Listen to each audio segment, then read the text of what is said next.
Entre 1500 y 1526, todos los musulmanes que vivían en España, conservando sus costumbres, lengua y religión, los llamados mudéjares, fueron obligados a convertirse al cristianismo o a optar por el exilio.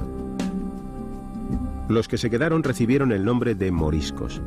Posteriormente, las autoridades decretaron sucesivas restricciones sobre los derechos de esta minoría, lo que originó la gran sublevación morisca de las Alpujarras en 1568 y el consiguiente destierro de los granadinos.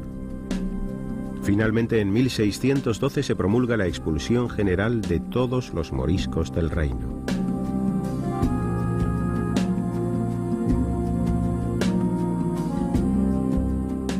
Los núcleos moriscos más importantes estaban situados en el antiguo reino de Granada, Murcia, Valencia y Aragón.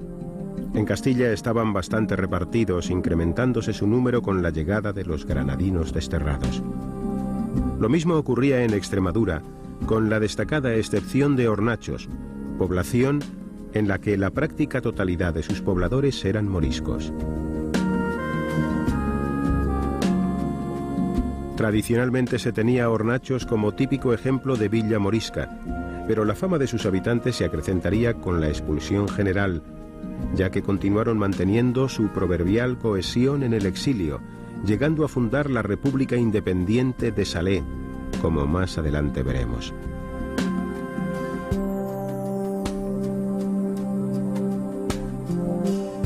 Situada en la sierra de su nombre, que se inserta en las estribaciones de Sierra Morena, en la actual provincia de Badajoz, la villa de Hornachos se nos aparece en actitud vigilante, encaramada entre la ruta de la calzada romana que desde Sevilla ascendía hasta el norte y el paso de Campillo, que tantas expediciones militares vio pasar en los siglos más agitados.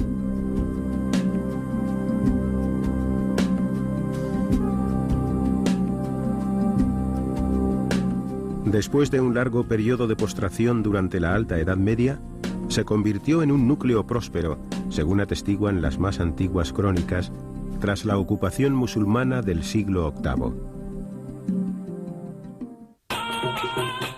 Tomada por los castellanos durante la gran ofensiva de Fernando III el Santo en el siglo XIII, fue encomendada a la Orden de Santiago, pero la composición mayoritariamente musulmana de su población se mantuvo prácticamente inalterable hasta 4 siglos después, en el momento de la expulsión, por lo que las sucesivas denominaciones de musulmanes, mudéjares y moriscos no pasan de ser adscripciones formales que no llegaron a anular la continuidad de la civilización islámica.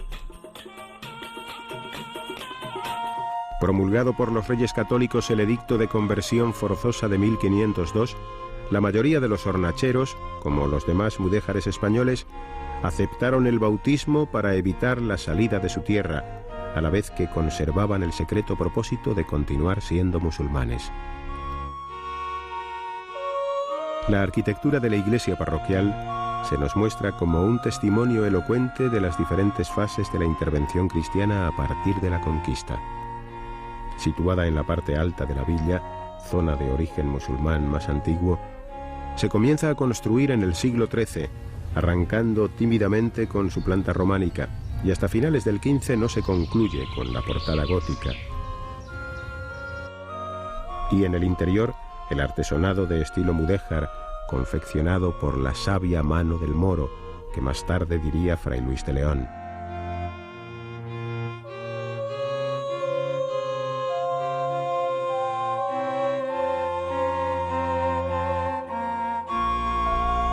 Finalmente, ya en pleno apogeo de la hegemonía cristiana del XVII, se alza la severa torre que la corona.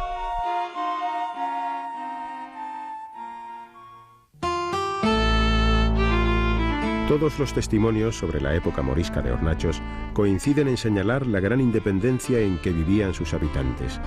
Continuaban con sus fiestas y ritos religiosos, se reunían en consejo o diván en una cueva de la sierra, donde llegaron hasta a acuñar moneda, y defendían el territorio de visitas no deseadas, asaltando a los viajeros que se aventuraban en sus dominios.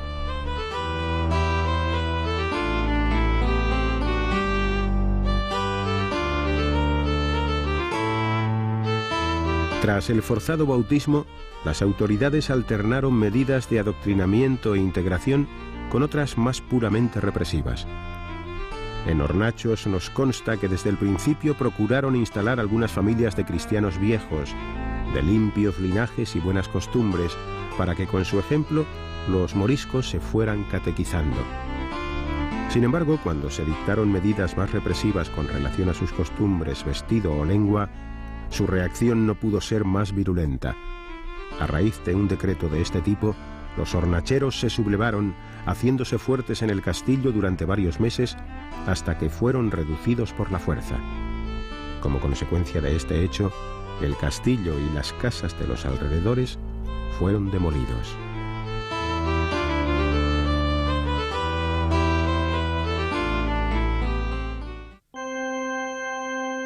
Cuando tanto las medidas de adoctrinamiento como las de aculturación mostraron su fracaso, llegó el momento de las pesquisas, las delaciones y las denuncias secretas.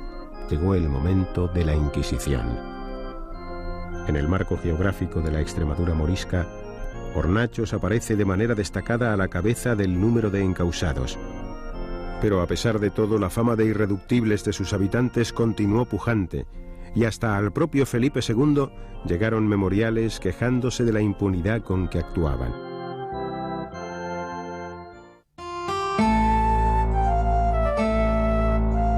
El último episodio con tintes dramáticos se produjo poco antes de la expulsión.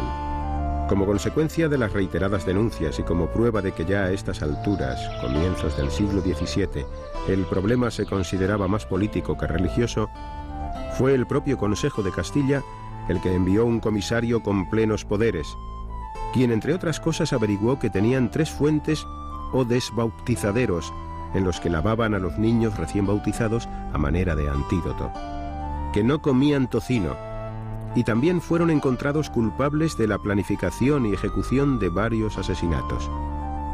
El comisario dictó algunas penas de muerte y condenas a galeras, y en su última visita en 1610 publicó y ejecutó en Hornachos uno de los bandos de expulsión de los que Felipe III promulgó para todos los moriscos de España.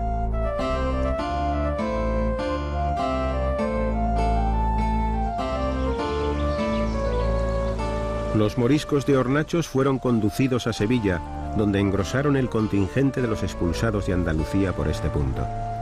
Desembarcaron en Ceuta y en un primer momento se establecieron en Tetuán. Formaban parte de la gran marea humana impulsada hasta la otra orilla por las medidas de expulsión. A través de Francia y de Italia, la diáspora morisca alcanzó hasta los confines orientales del Mediterráneo: Líbano, El Cairo y Constantinopla. Sin embargo, el mayor número desembarcó en las costas de Berbería. La acogida dispensada a los desterrados en los diferentes lugares a los que llegaron fue muy diversa. Como vimos en el capítulo anterior, los que llegaron a Túnez fueron incluso estimulados a permanecer en su suelo, y su presencia impulsó todos los ámbitos de la técnica, la economía y la cultura del país. En las vecinas costas de Argel y de Orán, por el contrario, fueron atacados por jinetes que les robaron y maltrataron. Más adelante un testimonio nos dice que un gran número de moriscos levantinos se asentaron en torno a Argel, porque la amenidad de sus huertas les recordaba las de Valencia. Los que llegaron a Marruecos, en torno a 40.000, entre ellos los moriscos de Hornachos, encontraron un territorio dividido y enfrentado por cuestiones sucesorias a la muerte del sultán Ahmed IV. Los andaluces o andalusís, como los marroquíes llamaban generalizando a todos los hispano-musulmanes, aunque ya tenían algunas cartas de presentación en aquellas tierras, entre otras la de haber formado parte como fuerza de élite en la expedición que el sultán envió en 1591 a través del Sáhara en dirección sur hasta la lejana Tombuctú, tampoco fueron muy bien recibidos, pues los naturales del país vieron cómo entre esta gran masa de expulsados muchos de ellos vestían como los cristianos, hablaban en castellano y sus nombres y apellidos arábigos aparecían mezclados con otros españoles. Como cruel paradoja para aquellos desterrados, sus correligionarios comenzaron a llamarles los cristianos de Castilla.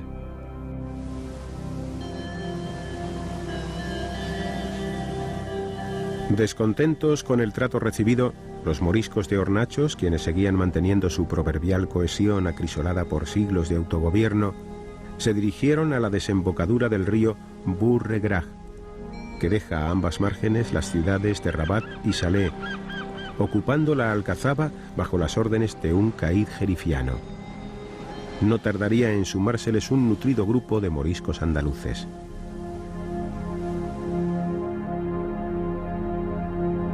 Los hornacheros acondicionaron la Alcazaba e instalaron a sus familias, dispuestos a aprovechar las excelentes condiciones defensivas que ésta les ofrecía. Los andaluces se establecieron alrededor de la fortaleza.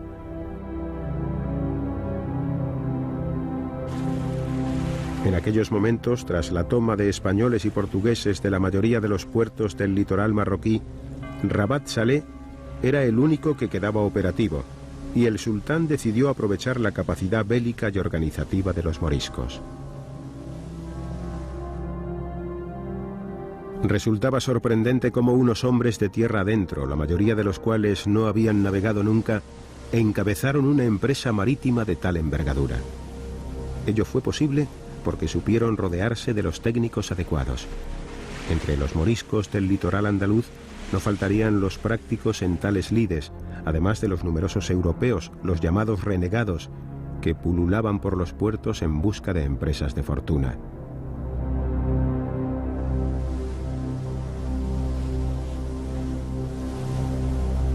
Como base de operaciones, dada su situación estratégica sobre las rutas de navegación hacia el Nuevo Mundo y la encrucijada de las Islas Canarias, Salé se convirtió pronto en el azote de todas las flotas que surcaban la zona. Portuguesa, española, inglesa, francesa y holandesa principalmente.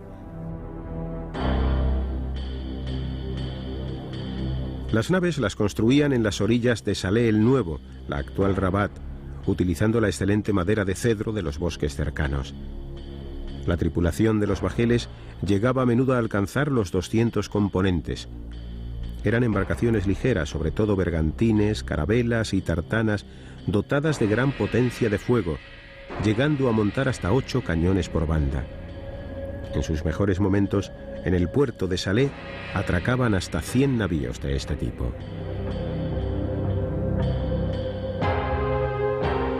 En grupos de 2 o 3, las naves corsarias salían a mar abierto, buscando presas a las que atacaban por sorpresa. A menudo se dotaban de apariencia inofensiva, enarbolando pabellón falso, y cuando estaban cerca, desenmascaraban la artillería y con una inesperada andanada barrían la cubierta, a lo que seguía el temible abordaje. A veces, el mismo barco abordado les servía para atacar la siguiente embarcación.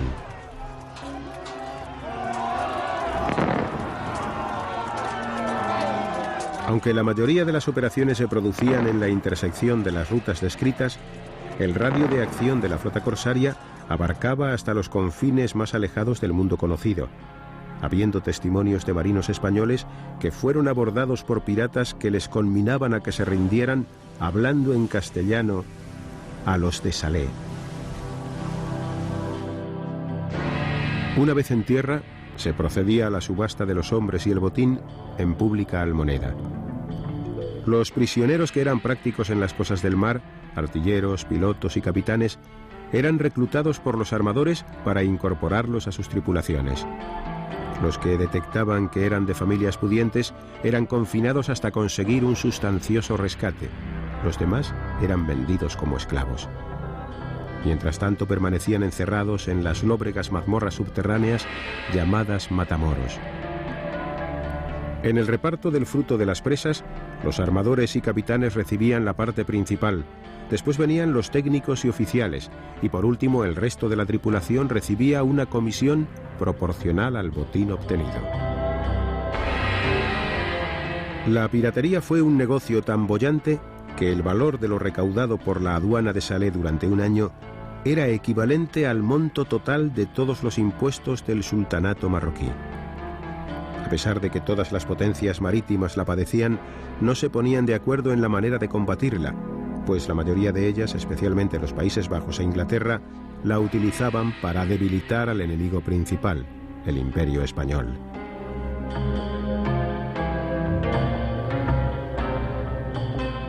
Paralelamente, los contrabandistas franceses, italianos, ingleses y de los Países Bajos compraban en el puerto franco de Salé mercancías a bajo precio que, revendidas después en las plazas europeas, les proporcionaban abundantes beneficios. Tampoco es de desdeñar que, en caso de represalia, la posición de Salé era en sí misma disuasoria. Situada en la desembocadura de un río de escaso calado, solo los prácticos eran capaces de conducir un navío hasta el muelle, y ello a muy escasa velocidad, lo que hacía que un potencial enemigo quedase a tiro de los formidables cañones que la defendían.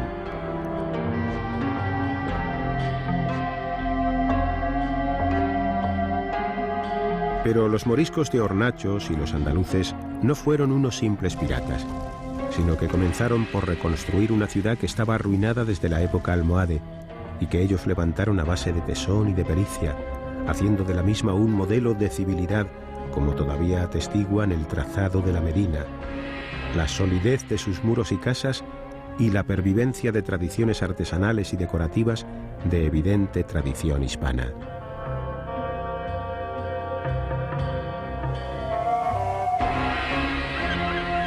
Cuando los hornacheros se sintieron seguros en la Alcazaba y las naves que armaban comenzaron a reportarles apreciables ganancias, decidieron que había llegado el momento de desembarazarse de la tutela de un sultanato que los sometía a la sangría constante del diezmo sobre sus presas.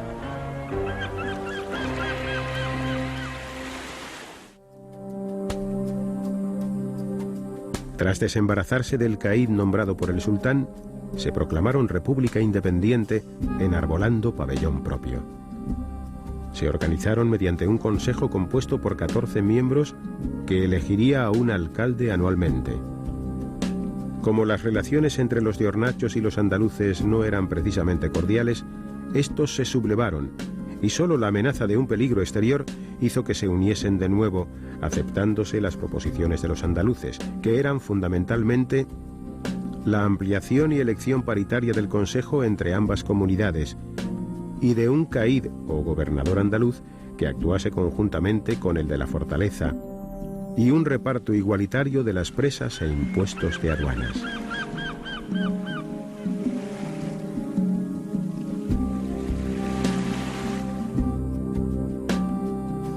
Pero la vida de los moriscos en Salé, a pesar de la pujanza de la República, no estaba exenta de tensiones y peligros.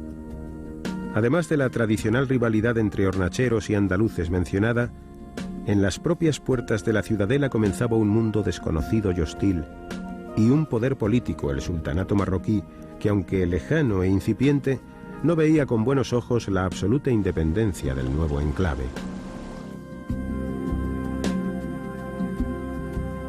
Lo inestable de su situación hizo que, en palabras de Quevedo, los moriscos llegaran a veces a odiar más a quien los acogía que a quien los expulsó. En momentos desesperados, los de Salé firmaban tratados y buscaban alianzas, pero siempre en esas ocasiones acudían en primer lugar, como españoles que eran, a España.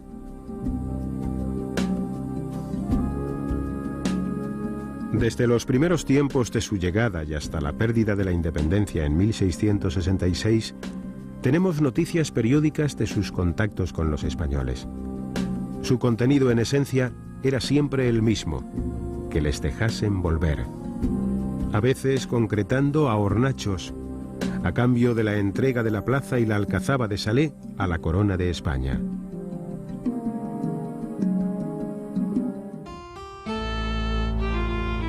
De todas estas comunicaciones, existe una carta del duque de Medina Sidonia a Felipe IV, en la que éste traslada al monarca las peticiones de los moriscos, que es reveladora de sus afanes y esperanzas en aquellos momentos de la historia.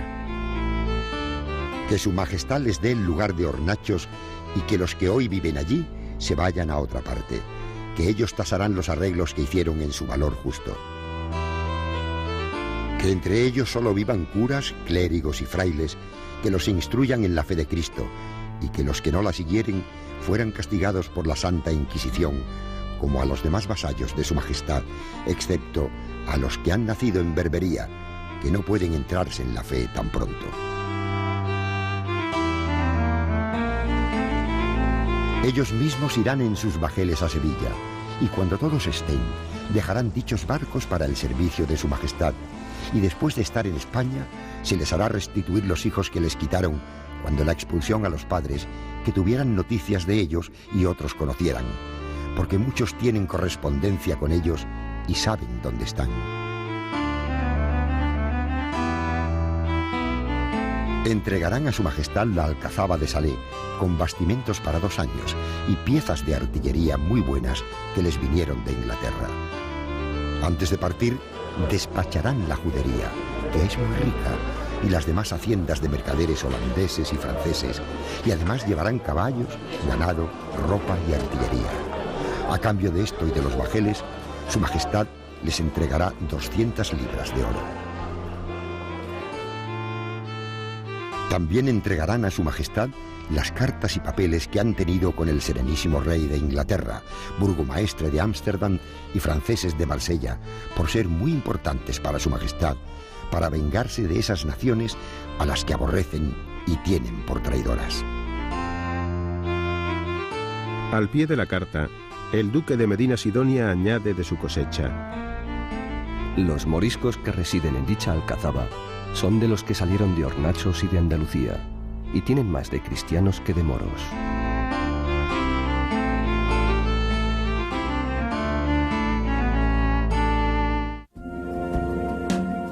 Obviamente, los orgullosos corsarios de Salé nunca volvieron a Hornachos, aunque algunos de diferentes procedencias lo hicieron subrepticiamente. Unas informaciones que se hicieron por esta época en Sevilla dicen que entre los bereberes, tanto libres como esclavos, que había en la ciudad, se encontraban algunos moriscos que habían vuelto y que junto con otros de Utrera se dedicaban al mercadeo de verduras y frutas.